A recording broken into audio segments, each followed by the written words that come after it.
వారి పదగట్టడలే మాయద చప్పుడుగా జాతి గీతమాలకిస్తున్నది ఈ తరం. వందే మాతరం, వందే మాతరం.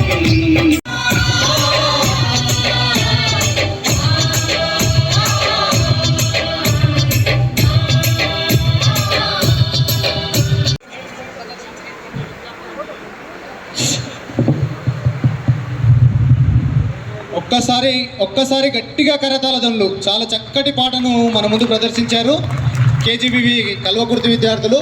ఒకే ఒక్క రోజులో వాళ్ళు ఇంత చక్కటి ప్రతిభను కనబరిచినటువంటి ఆ డ్యాన్స్ మాస్టర్కి, ఆ పాఠశాల యొక్క ఎస్ఓ గారికి, తర్వాత వాళ్ళ సిబ్బంది అందరికీ కూడా పేరు పేరున ధన్యవాదాలు తెలియజేస్తా ఉన్నాం. తరపున వందే మాతరం ఫౌండేషన్ తరపున అందరు ఇక్కడ ఉన్నటువంటి తల్లిదండ్రులందరి తరపున మీకు మరొకసారి ధన్యవాదాలు తెలియజేసుకుంటున్నాము. థ్యాంక్ యూ వెరీ మచ్ నాన్న. మీరు కిందికి వెళ్ళిపోండి. వచ్చినటువంటి అతిథులంతా కూడా వేదిక పైన ఉంటారు. విద్యార్థుల్ని ఆశీర్వదించాలి. ప్రతిభా అవార్డ్స్ ఇస్తూ వాళ్ళ